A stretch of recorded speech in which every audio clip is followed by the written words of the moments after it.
হঠাৎ মনে চাইলো মিক্সার খাওয়ার জন্য। তো দেরি করলাম না, দোকানে চলে গেলাম জিলাপির জন্য, কারণ মিক্সারে যদি জিলাপি না হয় তাহলে তো মজা হয় না। তো জিলাপি নেওয়ার পরে এখানে আলু চপ, বেগুনি, পেঁয়াজু যা যা লাগে, যতটুকু প্রয়োজন লাগে এতটুকু নিলাম। তো ওনাকে জিজ্ঞেস করলাম যে কিছু দেওয়ার জন্য। তো পরিমাণ মতো নিয়ে নিলাম এখান থেকে। তো এগুলো নেওয়ার পর চলে গেলাম বুটবাজি। বুটবাজি তো লাগবে, কারণ সোনা বুট ছাড়া তো আপনার মিক্সার হবে না, মিক্সারের স্বাদই হবে না। সেই জন্য ওনার থেকে অল্প কিছু সোনা বুট নিয়ে নিলাম। তো সোনা বুট নেওয়ার পর আসলে তো সালাদ আইটেম অবশ্যই লাগবে, তো সালাদের দোকানে চলে গেলাম। তো দোকানদারকে বললাম যে সালাদ দেন।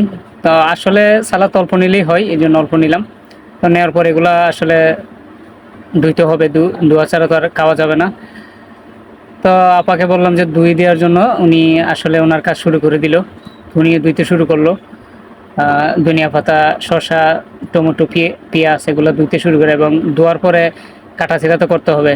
তো সেগুলো যেন কাটাছিড়া শুরু করে দিছে এবং কাটতেছে।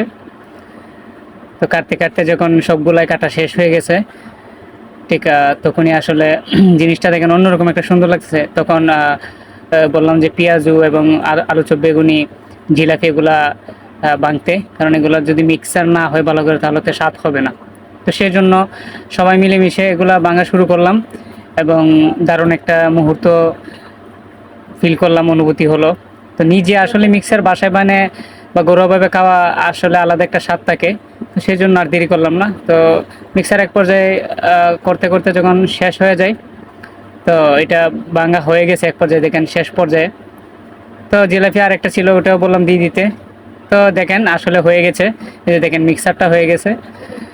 সব কিছু মিক্সার হয়ে গেছে, এখন শুধু মুড়ি দেওয়ার পালা। তো মুড়ি দিলে আসলে সব কিছু ঠিক হয়ে যাবে। তো খুব আসলে সুন্দর একটা জিনিস, পরিবেশটাও ভালো। তো নিয়ে আসলাম মুড়িও দিয়ে দিলাম। মুড়ি দিয়ে আসলে বললাম যে আপু আপনি মিক্সার করে দেন।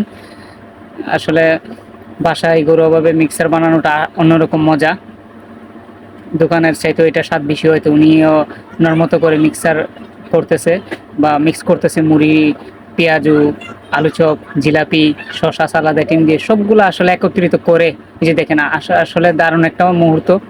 সবগুলো মিক্সার হয়ে গেছে। তো এখন আসলে কি বলবো, এখন তো খাওয়ার টাইম।